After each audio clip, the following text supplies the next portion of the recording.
오늘 본문은 지금까지 보아왔던 것과는 다른 양상을 보여주는 내용입니다. 지금까지는 이스라엘 백성들의 불순종, 불신앙을 다루었죠. 그들이 어떻게 배반했고 무엇을 보여줬는지를 잘 봤습니다. 그러나 이번엔 의외로 모세의 불순종, 또 아론의 불순종을 보여주고 있습니다. 사실 이들의 불순종은 지금까지 보여왔던 이스라엘 백성들의 불순종과는 다른 차원을 보여줍니다. 그래서 하나님께서도 이 부분을 강하게 다루고 있습니다.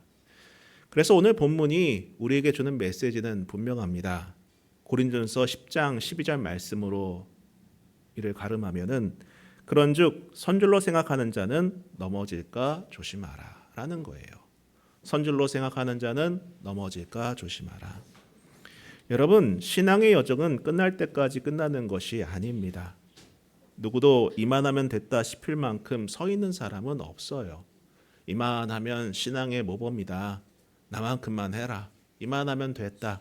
이만하면 하나님께서 인정하시는 삶이다 라고 할 수 있는 것은 없습니다. 여러분, 우리가 그 나라 갈 때까지 이 땅의 삶을 마치고 그 나라 갈 때까지는 누구도 신앙의 영웅을 만들어서는 안 돼요. 자화자찬해서도 안 되겠지만은 신앙의 영웅을 만들어서도 안 됩니다.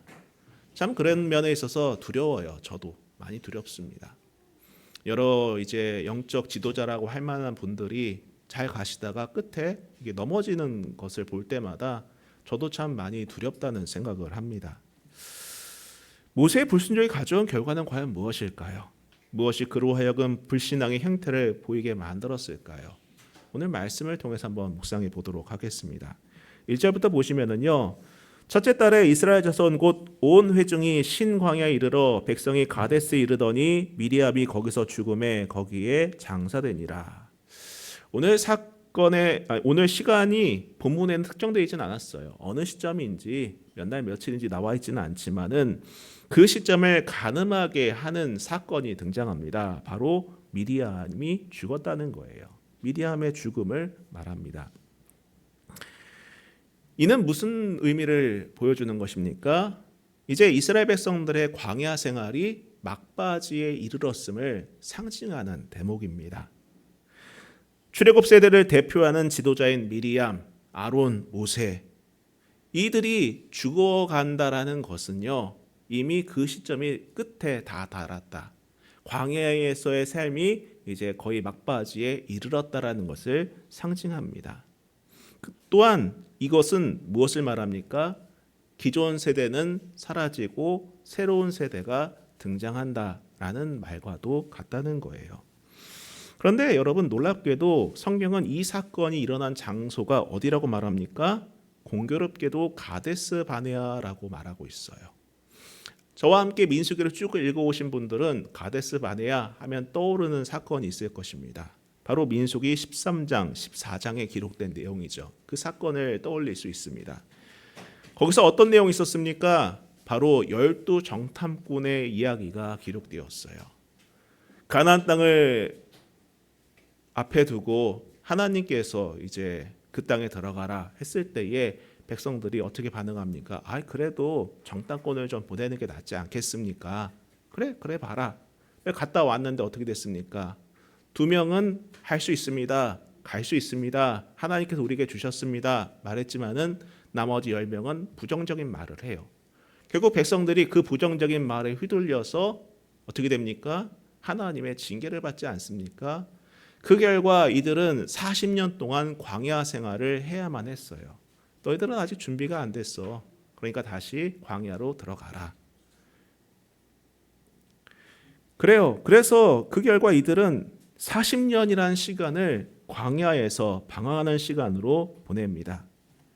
그리고 그 이스라엘이 다시 돌고 돌아 그 가데스에 도착한 거예요. 40년 가까이 방황하고 제자리에 돌아온 셈입니다. 자, 그렇다면은 과거에 그곳에서 반란을 일으켰던 그들의 나쁜 습관들, 죄악된 습관들은 과연 사라졌을까요? 이젠 좀 바뀌었을까요? 이젠 좀 고쳐졌을까요? 정답은 아니다라는 겁니다. 오늘 말씀을 또 보시겠습니다. 2절부터 보시면은요. 회중이 물이 없으므로 모세와 아론에게로 모여드니라. 백성이 모세와 다투어 말하여 이르되 우리 형제들이 여호와 앞에서 죽었을 때에 우리도 죽었다라면 좋을 뻔하였도다. 너희가 어찌하여 여호와의 회중을 이 광야로 인도하여 우리와 우리 짐승이 다 여기서 죽게 하느냐? 너희가 어찌하여 우리를 애굽에서 나오게 하여 이 나쁜 곳으로 인도하였느냐? 이곳에는 파종할 곳도 없고 무화과도 없고 포도도 없고 석류도 없고 마실 물도 없도다. 자, 여러분께서 보셨다시피 이들은 여전히 물 문제로 불평하는 모습을 보여줍니다. 이는 무엇을 말합니까? 이들은 여전히 바뀌지 않았다는 거예요. 여전히 그대로라는 것입니다. 근데 여러분 참고로 물이 없어서 불평하는 이야기는 여기만 있었던 것은 아닙니다. 바로 출애굽기 17장에도 그 내용이 나와 있어요. 그런데 여러분 출애굽기 17장의 내용은 지금 민수기 20장의 사건과 별개의 사건입니다. 출애굽기 17장의 내용은 그 시기와 장소가 확연히 다른데 그때는 언제입니까? 출애굽을 한 이후에 시내산에 도착하기 전 발생한 사건이에요. 막 출애굽하여서 길을 걸어가다가 시내산에 도착하기 전에 물이 없는 것 때문에 불평하던 사건이었습니다. 그리고 오늘 본문 민수기 20장 사건은 그로부터 무려 40년이 지난 시점의 일이다라는 거예요. 그 시점 바로 가데스에서 벌어진 사건입니다. 근데 여러분 한번 생각해 보세요. 그만하면은 좀 바뀔만 하지 않습니까? 사실 40년이라는 시간은 결코 작은 시간이 아니에요. 그리고 그 40년이라는 시간 동안 이들은 하나님의 인도하심과 공급하심과 보호하심을 경험했습니다. 만약에 하나님께서 돌보지 않으셨다면은, 먹이지 않으셨다면은, 인도하지 않으셨다면은 이들은 40년이라는 시간을 결코 보낼 수 없었을 거예요. 그렇지 않습니까, 여러분? 광야라는 곳이 호락호락한 곳입니까? 아니다라는 거예요. 이들이 살아있는 것 자체가 증거입니다. 하나님이 함께 하셨다는 증거예요. 그러나 이들은 여전히 변하지 않았던 것입니다. 이들의 불평의 주제는 지난 40년간의 불평의 주제에서 한치도 벗어나지 않았던 것입니다.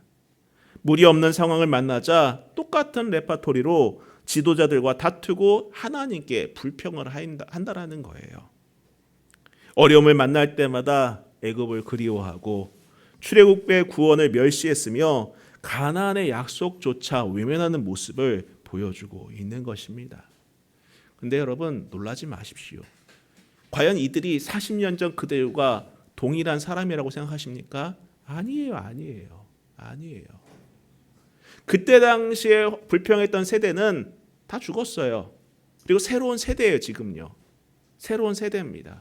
40년이 지나서 새로운 세대가 이제 등장한 거예요. 그럼 왜 이런 일을 벌이는 것입니까?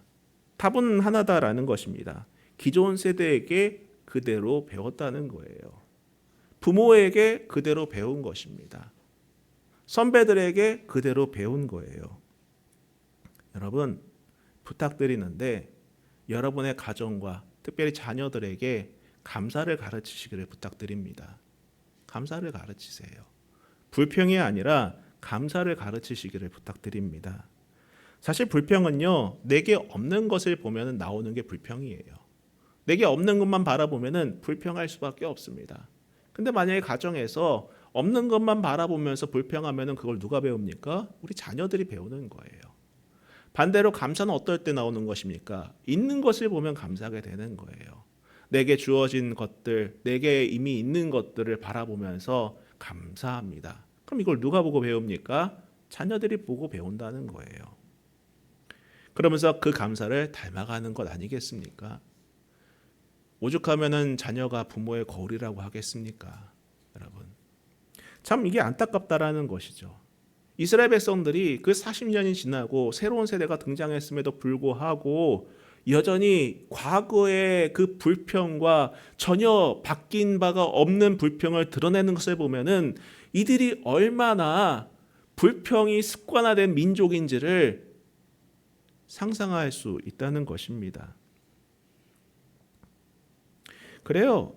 광야는 어떻게 보면은 이들의 표현처럼 정말 나쁜 곳입니다. 누구도 가고 싶지 않은 그런 곳이죠. 그러나 여러분, 더 나쁜 것은 무엇인 줄 아십니까? 이들에게 믿음이 없고 감사가 없는 것이 더 나쁜 거예요. 여러분, 믿음과 감사가 있으면은요, 광야에서도 가나안을 누릴 수 있는 겁니다. 그렇지 않습니까, 여러분? 믿음이 있고 감사가 있으면은 그곳이 광야라 할지라도 그곳에서 가나안을 누릴 수가 있어요. 대표적으로 다윗을 떠올리시기 바랍니다. 시편 63편을 보면은요, 다윗은 그 광야에서 홀로 남았을 때에 그것을 나쁜 곳이라고 말하지 않습니다. 뭐라고 표현합니까? 성소라고 말해요. 성소. 그 광야 한복판 그 홀로 남겨진 그곳에서 그곳을 성소라고 고백하면서 하나님을 찬양하고 예배하는 모습을 보여줘요. 얼마나 대단합니까? 여러분이 지금 있는 곳이 광야와 같다 할지라도 그 안에서 내가 믿음이 있고 감사가 있다면 그곳은 어떤 곳이 되는 것입니까? 가나안이 되는 거예요. 반대로 가나안에 있다 하더라도 믿음이 없고 불평만 충만하면은 그 가나안도 무엇이 됩니까? 광야가 되는 거예요. 아무리 산의 진미를 먹고 좋은 집에서 산다 할지라도 그 마음에 믿음이 사라지고 원망과 불평이 가득하다면은 거기가 지옥이죠. 그렇지 않습니까, 여러분? 중요한 것은 환경이 아니에요. 저와 여러분의 마음가짐, 믿음이냐 감사냐 이거라는 것입니다. 여러분, 믿음 없는 사람, 감사가 없는 사람을 만족시킬 수 있는 것은 세상에 존재하지 않아요. 교회도 만족시킬 수 없습니다. 지도자도 없습니다. 하나님조차도 그런 사람은 만족시킬 수가 없어요. 믿음이 없고 감사가 없으면 그렇게 되는 것입니다. 여러분, 우리의 마음 안에 믿음과 감사를 놓치지 않기를 축복합니다. 자, 계속해서 6절부터 보시면은요. 모세와 아론이 회중 앞을 떠나 회막문에 이르러 엎드림에 여호와의 영광이 그들에게 나타나며 여호와께서 모세에게 말씀하여 이르시되 지팡이를 가지고 내 형 아론과 함께 회중을 모으고 그들의 목전에서 너희는 반석에게 명령하여 물을 내라 하라. 내가 그 반석이 물을 내게 하여 회중과 그들의 짐승에게 마시게 할지니라. 자, 불평하는 백성들 앞에서 모세와 아론은 똑같이 예전처럼 하나님 앞에 엎드려요. 참 좋은 모습입니다. 그래요, 여러분. 문제가 있을 때 가장 우리가 해야 될 1순위는 엎드림이에요. 하나님께 엎드리는 모습, 그분께 간구하고 기도하는 모습이 1순위입니다. 이것이 지금까지 모세가 늘 해왔던 거예요. 이건 꼭 우리가 닮아가야 될 모습이다라고 생각합니다. 위기 때마다 모세와 아론은 하나님께 엎드렸고 하나님은 그때마다 응답하셨습니다. 그리고 이번에도 마찬가지로 응답하시죠. 그런데 하나님의 명령이 이전과는 조금 다릅니다. 예전에 출애굽기 17장 똑같은 일이 벌어졌을 때 어떻게 하십니까? 하나님 모세에게 지팡이로 반석을 치라고 명령하셨어요. 그런데 이번에는요, 달라요. 지팡이로 그 반석, 그 돌을 치라고 하는 것이 아니라 반석을 향해 말하라, 명령하라 라고 말씀하세요. 여러분, 치는 것과 말하는 것, 그 차이는 정말 작아 보이지만은 실제로는 너무나도 큰 차이입니다. 하나님은 분명히 말씀하셨어요. 반석에게 명령하여 물을 내라고. 여러분, 하나님이 우리에게 하시는 말씀과 요구가 늘 똑같지는 않아요. 그때그때 다를 수 있습니다. 그래서 우리는 늘 깨어 있어야 하는 것입니다. 주님이 원하시는 것이 무엇인지, 내게 바라시는 것이 무엇인지, 내게 순종을 요구하는 내용이 무엇인지를 늘 깨어 기도하고 간구할 수 있어야 되는 것입니다. 그리고 여러분, 그래서 우리가 간증을 조심해야 되는 거예요. 간증의 가장 큰 위험성이 뭔지 아십니까? 그 안에서 하나님의 은혜를 고백하고 하나님 살아계시구나까지 하면 괜찮은 거예요. 근데 이렇게 했더니 이렇게 되었더라까지 가면은 문제가 생기는 것입니다. 무엇을 했더니 원하는 결과를 얻었더라. A라는 행동을 했더니 B라는 결과가 나왔더라. 마치 어떤 수학 공식에 대입하는 것처럼 하나님의 사역을 그렇게 정형화해버리면은 그때 신앙은 문제가 생기는 거예요. 개인의 경험이 중요한 게 아닙니다. 하나님은 그때그때 하시는 역사가 다르고 그때그때 요구하는 순종이 다를 수 있다는 겁니다. 그런 면에 있어서 우리가 누군가에게 권면할 때에도 주의해야 돼요. 내가 과거에 이러한 경험으로 은혜를 입었는데 너도 이것을 해봐라 라고 하는 것은 여러분 위험한 겁니다. 특별히 자녀에게 신앙교육 할 때에도 마찬가지다라는 거예요. 오직 그분께 맡기고 기도하면서 하나님이 일하시도록 두는 게 가장 중요하지 않을까 합니다. 자, 계속해서 9절을 보시면은요. 모세가 그 명령대로 여호와 앞에서 지팡이를 잡으니라. 모세와 아론이 회중을 그 반석 앞에 모으고 모세가 그들에게 이르되 반역한 너희여 들으라. 우리가 너희를 위하여 이 반석에서 물을 내려 하고 모세가 그의 손을 들어 그의 지팡이로 반석을 2번 치니 물이 많이 솟아나오므로 회중과 그들의 짐승이 마시니라. 자, 보세요, 여러분. 어떤 일이 벌어집니까? 하나님 분명히 명령하셨습니다. 반석에게 명령하여 물을 내라. 그런데 모세는 하나님 말씀대로 하지 않아요. 반석에게 말로 명령하는 대신 지팡이로 반석을 칩니다. 그것도 2번이나 탕탕 친다라는 거예요. 무엇이 모세를 그렇게 만들었을까요? 여러분 10절에 보면 그 마음이 드러납니다. 반역한 너희여 들으라. 우리가 너희를 위하여 이 반석에서 물을 내랴. 우리는 그냥 문장으로 이 내용을 읽겠지만은 상당히 격앙된 그러한 마음으로 말하지 않았을까 상상할 수 있어요. 그래요. 이 말에는 모세의 분노가 담겨 있습니다. 40년간 쌓여온 감정이 폭발한 거예요. 그럴 만도 해요. 인간적으로 이해가 됩니다. 40년 동안 들들 볶여 왔는데 오죽하면은 그랬을까? 폭발한 거죠. 거기다가 모세를 감당하지 못하게 만든 게 또 뭐가 있습니까? 우리가 1절에서 보았다시피 미리암이 죽었다는 거예요. 미리암은 모세의 누나입니다. 예? 가족이 죽음을 맞이했다는 것은요, 여러분, 이건 상처가 진짜 큰 거예요. 인간이 감당할 수 없습니다. 자, 미리암의 죽음으로 인한 슬픔도 채 가시지 않은 상황에서 백성들이 계속해서 몰아치고 야단하고 원망하고 불평하니까는 모세는 스스로를 통제하기 어려워졌던 것 같습니다. 이해는 돼요. 40년을 이런 백성들과 함께했던 모세 아니겠습니까? 누나 미리암의 죽음도 막 경험한 모세예요. 그런 모세에게 달라진 것 하나 없는 불평이 또 쏟아진 것입니다. 인간적으로는 정말 화가 날 만한 상황이에요. 그러나 하나님의 말씀은 분명했습니다. 말로 명령하라. 분노는 이해할 수 있지만 그 분노가 하나님의 말씀을 밀어낼 수는 없는 거예요. 사실 우리의 삶 속에서 분노할 만한 일은 정말 많아요. 우리 삶을 살아가면서 화날 만한 상황은 정말 많이 있습니다. 직장생활 하면서 가정 안에서 또 인간관계 속에서 또 스스로 모든 상황 속에서 화날 만한 일이 많습니다. 분노하지 않을 이유가 없는 경우가 없어요. 여러분 한 주 동안 삶을 돌아보시기 바랍니다. 난 이 한 주가 정말 평온했어. 아무런 걱정이 없어서 누가 나를 긁더라도 난 아무렇지도 않았어. 나는 정말 괜찮았어. 옆에서 누가 회방을 하더라도 나는 화가 나지 않았어 라고 말하시는 사람은 없었을 거예요. 근데 그때 가장 위험한 게 무엇인 줄 아십니까? 분노가 치밀어 오를 때에 말씀과 멀어진다는 거예요.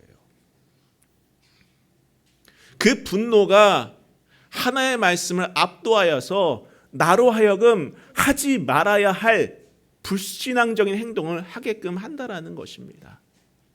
여러분 이 부분을 정말 경계해야 돼요. 어떤 경우에서도 분노가 하나님의 말씀을 밀어내게 해서는 안 된다는 사실을 잊지 마시기를 축복합니다. 여러분 정말 그 말씀을 지키세요. 내가 말씀 안에 살고 그 믿음 안에 거한다는 것은요, 가만히 있으면 되는 게 아니에요. 영적 싸움입니다. 매 순간 붙들고 인내하고 악과 싸워야 되는 전쟁과도 같은 상황이에요. 그리고 또 하나 주목할 것이 있습니다. 모세는 말하죠. 뭐라고 말합니까? 우리가 물을 내랴 라고 말합니다. 하나님이 내시는 것이 아니라 누가 내는 것처럼 말해요? 우리가라고 하고 있어요. 우리가. 여러분, 이것은 단순한 말실수가 아닙니다.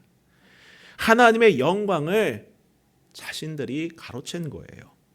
마치 자기 능력으로 반석에서 물을 내는 것처럼 행세한 것입니다. 그냥 반석에게 명령하면 되는데, 하나님의 말씀을 대언해서 명령하면 됐는데, 두 번 쳐서 물을 내므로써 말씀 그 자체가, 하나님이 그 주체가 아니라 모세 자신이 기적의 주체가 되어버린 것입니다. 말씀의 권능을 자신의 마술적인 능력으로 왜곡한 거예요. 그래서 속마음이 나온 겁니다. 우리가 물을 내랴. 그 속마음이 입으로 나온 것입니다. 그래요. 결과적으로 물은 나왔습니다. 콸콸 나왔습니다. 백성은 마셨어요. 그러나 하나님은 침묵하지 않으셨습니다. 하나님은 그런 모세와 아론의 불순종을 책망하신다는 거예요. 자, 12절부터 읽고 마치도록 하겠습니다. 여호와께서 모세와 아론에게 이르시되 너희가 나를 믿지 아니하고 이스라엘 자손의 목전에서 내 거룩함을 나타내지 아니한 고로 너희는 이 회중을 내가 그들에게 준 땅으로 인도하여 드리지 못하리라 하시니라. 이스라엘 자손이 여호와와 다투었으므로 이를 무리라 하니라. 여호와께서 그들 중에서 그 거룩함을 나타내셨더라. 자, 하나님의 선고는 단호했습니다. 너희는, 모세와 아론 너희는 이 회중을 내가 그들에게 준 땅으로 인도하여 드리지 못하리라. 너희는 가나안 땅에 못 들어갈 것이다. 자, 40년을 이 백성들과 함께 걸어온 모세와 아론은 가나안 땅을 밟지 못하게 된 것입니다. 이 선고 앞에서 우리는 이렇게 말할 수도 있을 것 같아요. 하나님 너무하신 거 아닙니까? 라고 말할 수도 있습니다. 그러나 하나님의 말씀을 잘 보시기 바랍니다. 뭐라고 말씀하시죠? 너희가 나를 믿지 아니하고, 너희가 나를 믿지 아니하고 이스라엘 자손의 목전에서 내 거룩함을 나타내지 아니하였은즉 이라고 말씀하신다는 거예요.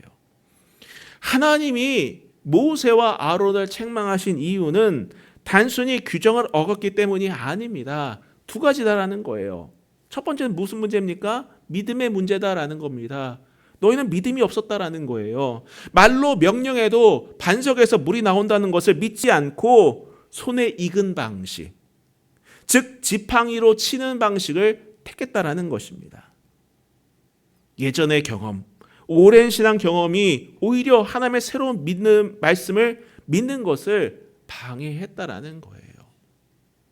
여러분, 우리도 이런 위험이 있습니다. 오래 믿었다는 것이 하나님이 늘 내가 아는 방식으로만 일하실 거라는 착각이 굳어질 때 그때 신앙의 위기가 찾아올 수 있습니다. 믿음이 아니라 습관이 되어버리는 그 순간입니다. 우린 그것을 경계해야 돼요. 우리가 매일 예배하는 것들 습관적으로 해서는 안 돼요. 우리가 주일마다 예배하는 것들, 또 수요일에 또 금요일에 예배하는 것이 습관화돼서는 안 됩니다. 그때를 믿음의 갱신의 시간으로 삼아야 되는 거예요. 하나님을 찾는 시간으로 삼아야 되고 하나님을 기억하고 인정하고 고백하는 시간으로 삼아야 되는 것입니다. 그 안에서 늘 새로워져야 된다는 거예요. 두 번째로는 하나님의 거룩함을 드러내지 않은 것에 대해서 책망하셨다는 겁니다. 백성들 앞에서 모세는 우리가 물을 내랴 라고 말했어요. 하나님께서 하실 일을 자신의 공로로 돌린 것입니다. 지도자에 있는 사람이 하나님의 영광을 가로막았던 것이죠. 이것이 하나님께서 가장 엄중하게 다루신 부분이었습니다. 여러분, 앞서 제가 말씀드렸다시피 고린도전서 말씀, 선줄로 생각하는 자는 넘어질까 조심하라. 이 말씀을 기억해 보시기 바랍니다. 가장 넘어지기 쉬운 순간은 내가 가장 많이 해봤다고 확신하는 그 순간이에요. 신앙의 연륜이 교만으로 변하는 순간 우리는 모세처럼 하나님 말씀 앞에서 언제든지 실수할 수 있습니다. 정리하겠습니다. 오늘 우리가 읽은 이 말씀들은 우리에게 정말 불편한 진실 하나를 보여줍니다. 그것은 바로 하나님의 사람도 넘어질 수 있다는 거예요. 너무 두렵습니다. 하나님의 사람도 넘어질 수 있다는 것입니다. 백성들의 불평은 40년 지나도 변하지 않습니다. 그러나 하나님은 백성들의 불평보다 모세의 불순종을 더 엄하게 다룹니다. 왜일까요? 더 많이 받은 자에게 더 많은 책임이 있기 때문입니다. 더 많이 알고 더 많이 경험하고 더 높은 자리에 있을수록 하나님의 말씀 앞에서 더 낮아져야 한다는 사실을 명심하시기를 부탁드립니다. 다시 말씀드리지만 신앙의 여정은 끝날 때까지 끝나는 것이 아닙니다. 오래 믿었다는 것이 방심의 이유가 될 수 없어요. 우리 모두에게 필요한 것은 언제나 동일합니다. 처음 그 엎드림이라는 거예요. 엎드림. 하나님의 말씀 앞에 매일 새롭게 엎드리는 것, 그것이 우리가 끝까지 이 믿음의 길을 완주하는 비결임을 꼭 기억하시어서 이번 한 주도 믿음으로 새롭게 승리하는 저와 여러분이 될 수 있기를 축복합니다. 우리 같이 찬양하고 기도하겠습니다.